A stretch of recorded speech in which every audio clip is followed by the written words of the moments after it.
son.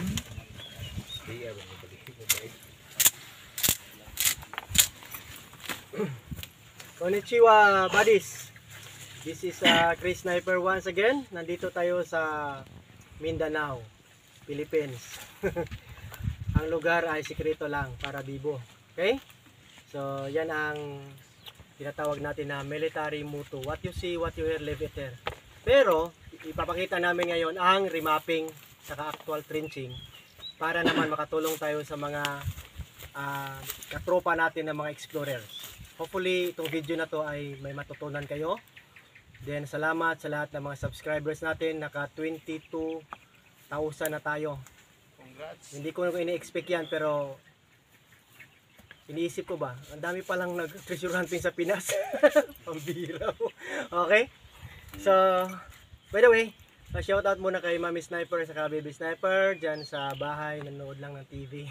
Okay, ingat kayo dyan, Mami, I love you. Ingat kayo palagi. No.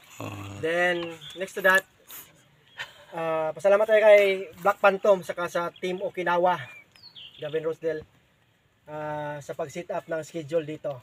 Pero ang tropa natin dito sa place na ito, sikreto lang. Ha? Sa amin na yon para safety ang team natin. Okay? Then, shout out kay Auto Team So saka Pari Chester, Rochester. Then kay yung friend ni Auto Team So na subscriber din natin kay Jonathan Loria sa lahat ng mga kumpare ko Luzon, Visayas at Mindanao. Okay, diretso na tayo. Ang area na to is malapit sa dagat, almost 4 kilometers lang. So dito sa Mindanao, diyan banda sa east side, no? East side. Diyan ang dagat. Okay? So ibig sabihin, ang area na to is possible na pwedeng landingan ng mga barko diyan sa dagat. Alangan ng barko pupunta dito. Okay? Then maka-travel sila through old road. Pero napansin ko dito walang old road, pero mayroong creek na galing dito diretso sa dagat. So alam na natin 'yan, no? Diyan sila dumaan. Okay? Diyan lang sa kabila. Sa may diyan sa harap ko. Okay. So ngayon, ipapakita namin ang actual trenching. So hindi pa namin dinidisturb ang mates team para makita. Pero unang-una, pansinin natin ang bundok na to. Ito to. Yan. Disturb area, di ba? Kalat-kalat yung mga bato. Pero may mga formation yan. Ibig sabihin, man-made setup. Yan. Okay? So, dito sa tinatayuan ko, ito yung fulcrum point natin. Explain ko mamaya yan. Okay? So dito pansinin mo natin yan. Galing doon, saka yun, yung bato na BBM. Nakakulom yan. Pinapatong sa bato. Mayroon diyang sign ng half na araw. Okay? Baka wala siya ron. Okay.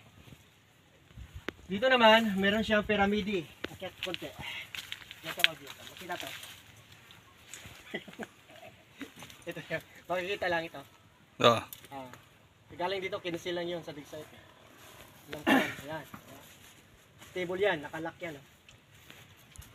Okay? Saka marami pa dyan. Ang lugar na to ay marami na nakahits. Pero secret pa rin. Alam namin kasi sinasabi. Then, ang basis natin bakit tayo mag-remap, dapat may history ang lugar. Yan ang pinaka-importante. So first issue or first reason bakit mag-remap tayo, kasi wala tayong mapa na hinawakan. Kaya dapat tanungin natin kung may history ba ang lugar na may encampment ng Imperial Japanese Army or Imperial Japanese Navy. Basta member sa Golden Lily Operation. So ngayon, proven ang area na to na may history. No? Swerte ng mga Japanese dito, ang ulam nila palagi ay ano tapa. Okay. Sana all. Ibig sabihin yan, maraming baka. Okay? So, next move to that, pag remap mo, tingnan mo yung terrain. Okay? Ito, bundok-bundok, may heart pa na bundok, mayroon pang bundok doon na hindi ko lang sabihin, basta bundok na magharapan. Okay? So, next move mo, pag mag-remap ka na, tingnan mo yung mga marker na tinatawag natin na fixed marker. So, kung hindi mo na mahanap ang bench marker o yung pinaka mother code, hanapin mo na lang ang mga surface trail markers na may alignment saka bearings. Yan, diyan natin makukuha ang tinatawag nating TBL, Treasure Burial Layout. Kasi hindi basta-basta naglibing eh. Ang nagbaon ay nakadesinyo sa engineering layout. Ibig sabihin, may alam ang nagbaon. Okay? Kaya yung iba mag-question, bakit ang lalim o mabaw, ano ba yan? Basta may mapa yon, basta may history ng IJA or IJN, talagang set up yon ang layout. Okay. So ngayon, tingnan natin to. Yung compass ko. Itong tinatayuan ko dito. No? Norte. So yung puti na yan, yung pointer natin, norte yan. Pag norte, water element yan. Tatamaan natin dyan ang creek doon. Huwag mo nang pakitain dyan. May creek doon. Diba? Okay. Yan tinatawag natin na water element. Sa likod niya is may fire element. Yung sinasabi ko yan, oh. Diba? Fire yan eh. Ganun. Bandang south. Fire. Okay. Paring Leo is on fire. Salamat sa Team Okinawa. Palagi ko nung kasama eh. Malapit na to silang multi-millionaire. Thank you Lord. Okay. So ngayon, nakita natin no, sa elemental factor pa lang, mayroong water element north. South naman may fire element. Sa iba niya, hindi mapapansin yan eh. Pero pansinin natin. Talagang ganyan yan. Talagang marker yan. Okay. Diretso na tayo. Pag sinasabi natin STM or surface trail markers or SM or surface markers, dapat naka-fix or hindi siya movable para hindi tayo madidikoy, no? Kasi ang daming gumagaya na ng remapping natin. Baka ang ginawang STM ay yan na yun, sikaran. Ayun, nakahukay ng wala, diba? Okay, dapat may ano tayo, tinatawag na evidences.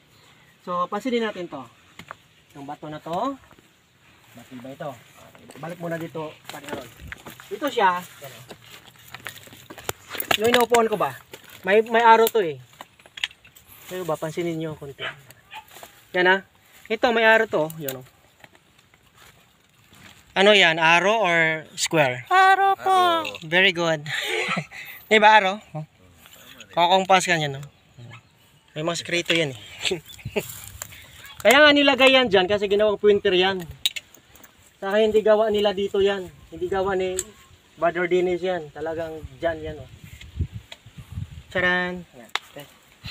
Doon na. Wala tayong maraming daldal. Diretso na tayo. Okay. Next move to that. Okay. After that, may bato na naman. Oh. Yan. Hindi natin linisin. Pero, mayroon siyang dot. Sa babaw, yan. Okay? Saan siya patungo? Doon, diretso. Ayan. Dito na naman. Okay?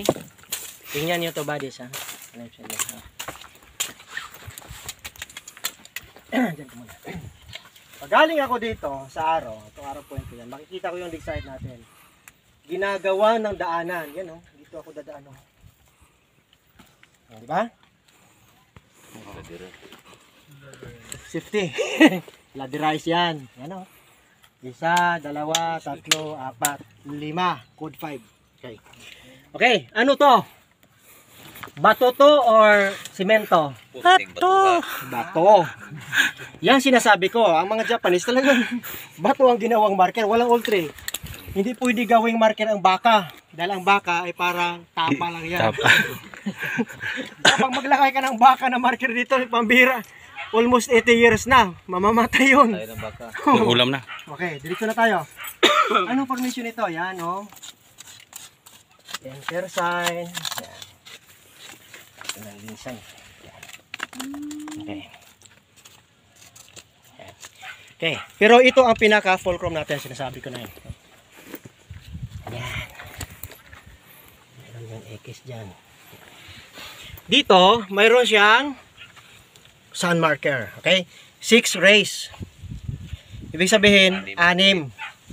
No? Ang ibig sabihin ng 6, poison gas. Item with poison. Or poison gas under. Ito to. Ito siya, parang diamond, diba?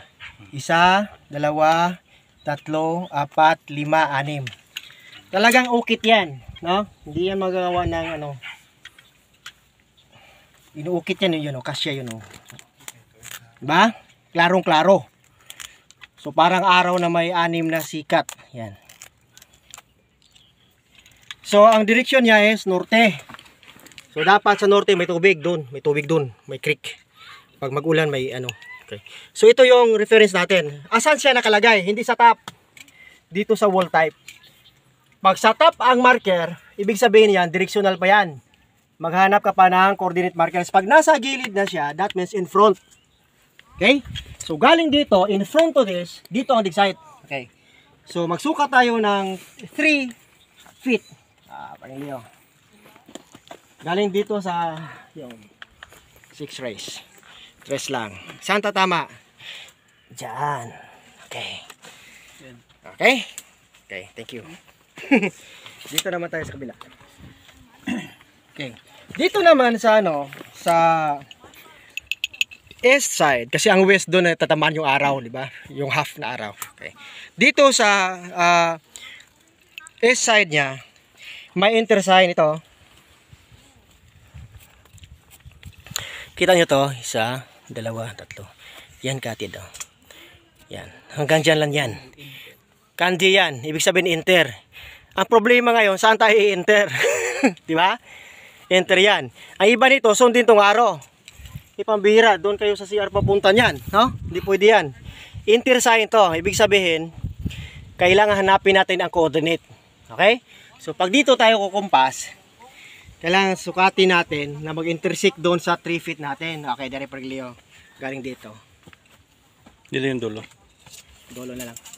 Please, go. Paripit. Pakitingin. Anong lumabas? 9? Sige po. 9. Dito 9. Dito 9. Di ba sabi ko 9? 9. Ay, nagsupak ba? 9 lagi na. 9 feet. Okay? So, di ba tama? Nakabinary ito eh. 3, 9. Okay?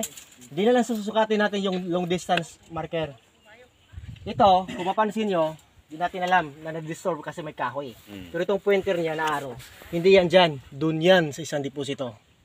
Ha? Ito yon ang pinaka coordinate marker natin para doon. Yan o, may hole. Kasya yung 2 daliri. Yan o. Ibig sabihin yan, gold deposit. Yan. Kaya tanong po pa kay paring IGD yan. Alam niya yan. Salamat paring IGD. Ingat palagi dyan. Okay? 9, di ba? 3 yards. Sabi ko wag gumagamit ng metros eh. Yarda. Para 0-0. Okay? Galing doon yan. May kanto siya. Yan. So pases hindi natin pansinin. Doon yan sa isang kasi may biglod po dito. May siding na tayo dito. Okay? So 9, 3. Saan ang intersect dito? Okay? Sa harap niyan, kukuha tayo ng bearing. Yan. Kukuha tayo ng 2 to 5 degrees. Yan. 45. Back azimuth. Azimuth 2 to 5. May makita tayo na intersign dito. Yan. Yan o. Ba? Yan o. Yan yung boka. Diba? Diyan.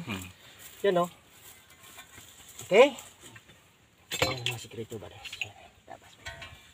Dito siya. Papunta tayo doon. Yan. So 3 na ang entry natin. So okay na yan. 3. 2 are better than 1 pero mas matibay na yung 3.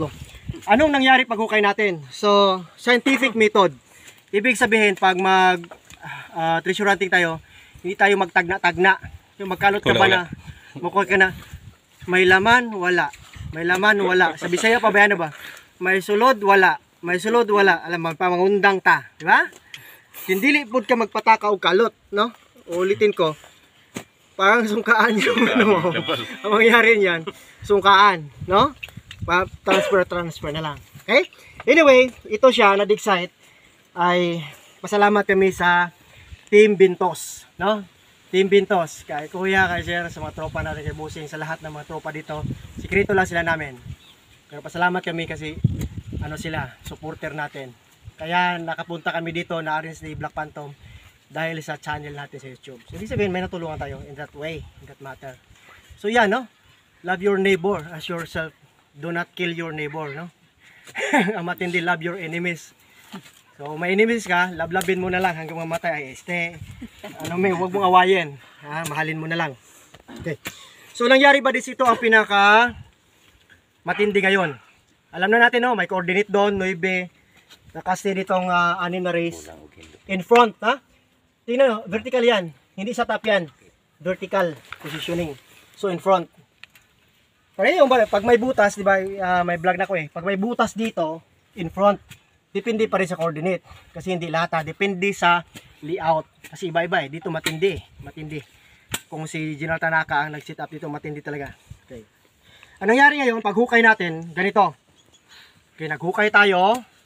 Yan ang decide natin. Okay, pag trenching natin 5x5, naglabasan tong mga boulder. Okay, dahil ano pa, nakagilid siya, kinuha natin. Almost 5x6 to eh. Para labas lang ang cover, ang first covering. No, I mean, ang last covering nila. Okay. So, anong nangyari ngayon, makikita natin ito. So, ito na tinatawag natin na HTM or Hidden Trail Marker. HM, Hidden Marker, ganon. Okay. So, tingnan natin. Ito siya, hindi nagalaw to. Okay, kunin ko na kumpas, tago ko na to ha. Hindi talaga nagalaw ito. Talagang ganito ang setup, nakatago. So, tingnan natin, 1 foot pa lang, naglabasa na. Itong hukay natin, almost 2 feet pa lang, naglabasa na ang formation ng mga boulder. So, ibig sabihin, tingnan nyo, iba-ibang klase ng bato. No? So, ibig sabihin nito, man-made ang setup, hindi natural. So, yan ang ebidensya. Pag hukay tayo na ganyan, solved na. No? Kahit anong gadget natin, yung magagamit yan, basta alam mo lang ang accuracy niya. Okay? Meron tayong aura meter kayo Tol Kimso, meron tayong Japanese wand, okay? Meron tayong aura sensor, okay? Meron tayong scanner, diba? Okay, marami, no? Hindi na natin ipapakita yan, no? Diretso na tayo kasi ang oras is malapit na magabi. So, anong nangyari ngayon ba is ito? Tingnan natin ito. Ito siya muna. Ito siya, ang tinatawag natin na broken heart. Yan. Diba? Heart siya din. Okay. Pag doon ka sa west side, ayan. Pag itong east ka, makikita to parang broken heart siya. Pero may kanji yan, yan. Kita nyo yan. Yan. Letter key. Yan. Yan o. Ibig sabihin yan, under. Okay. Kanji yan eh. Okay? Tingnan natin. Itong isang bato naman, nakalak ito dito. Tapos may lock. Hindi pa namin kinuha to. Saka, ito sa gitna. Ditong item natin. Dito siya. Oh, tingnan. Ibang, para siyang may pagka-pink. Pikachu. Oh, pero may itchy. Yan o. Ibig sabihin yan, isa. Yan o, kasya. Yan. Itchy yan. Echenesan, 1, 2, 3 yan. Itchy yan. Isang deposito sa ilalim. Okay? So, ito na naman. Sa kabila naman na side, dito sa my west side to. Parang heart pa rin siya. Yan. Pero may letter X yan. Yan, na maliit. Klaro. Okay. Okay, ang formation niya is heart. Ganun. Then rough. Okay, ito, mayroon ding X yan. Okay, may linya. Saan linya niya patungo dito? Itong sa gitna, ito yung tinatawag natin na metal element formation ng stone. Kasi ang gold is one of precious metal. Ibig sabihin, ang ginto ay metal. Diba, children? Yes, po. anong figure ng metal element? Ganito siya. Yan. Ganyan. Yan. Okay. Pagpuat west side doon, may metal. West side. Diba? Okay. So metal yan. Tapos ano na siya. Naka-walling type yan. Para siyang incline ng konti. Tapos nakalak ito. Okay. So ito siya, ginawa na siyang arrowway doon. Babangga siya dito. Nagtuturo siya ng metal. Ito, talagang ipinaslak dyan. Tinatawag natin itong ninjin. Ito. Yan o. Southman standing. Diba norte doon? Dito south. Dito ako pumatayo. Yan. Maapakan niya ng pae. Natawag niya ninjin. South yan. So pangarap. Standing. Southman standing dito. Yan. Talagang perfect yan paggagawa. Yan. Kunin mo natin iba. Okay, ito may heart pa nakuha. Makita lang yung heart. Sa kabila daw, ano to yung sabi ni Paring Boy? Ano to? Triangle. Triangle? Love triangle. Love triangle. Heart yan. Ano. Bato siya na ginawang heart. Maklaro lang.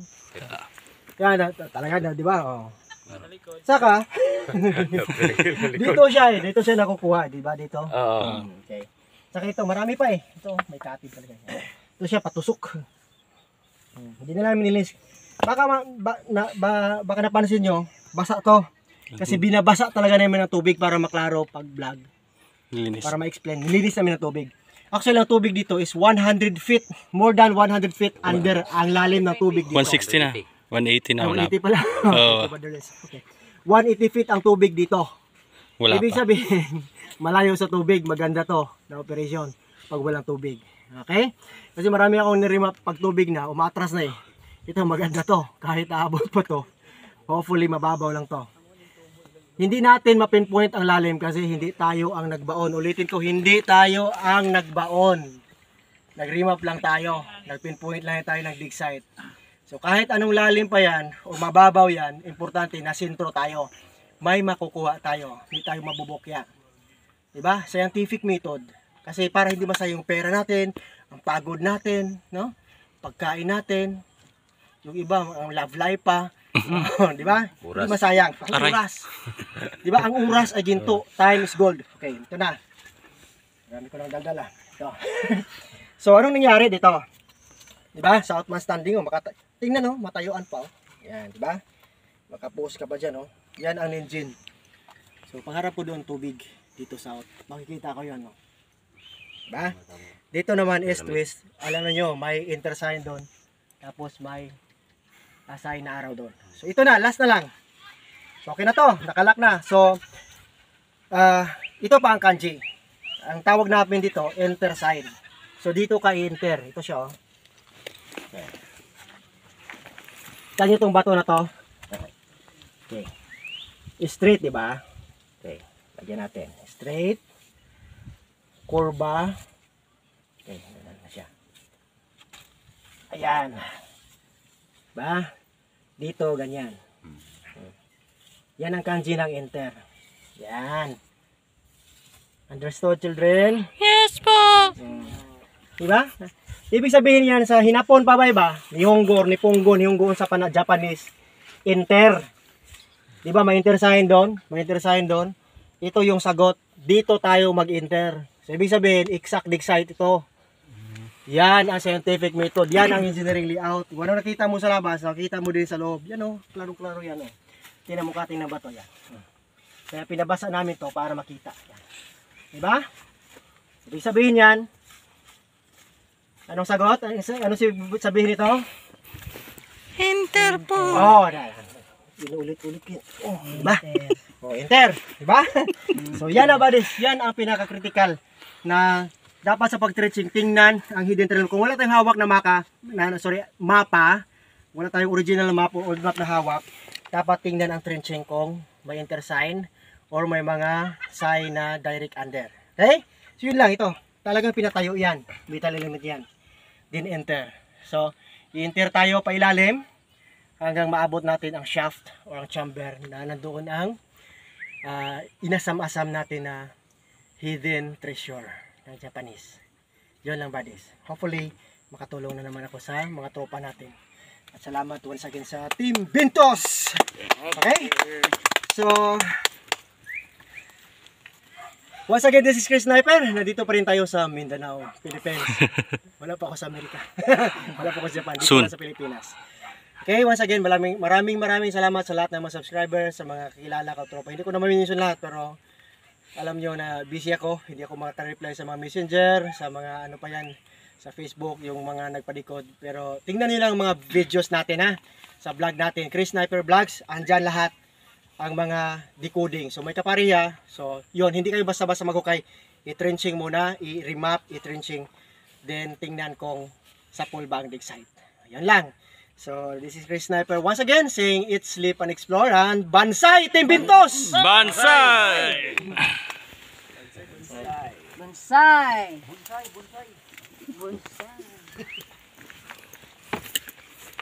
Bansay is Thank you, Paring Harold, for being the big geographer for today. Bansay. Bansay. Ayos. Thank you for watching and shout out buddies kay Brother Juice Alicabo from Saudi Arabia. Then Ronald Cruza sa tropang Cluster 38 Matatag. Kay Buddy Susis Kabolbol at kay Cyrus Garcia from Luzon.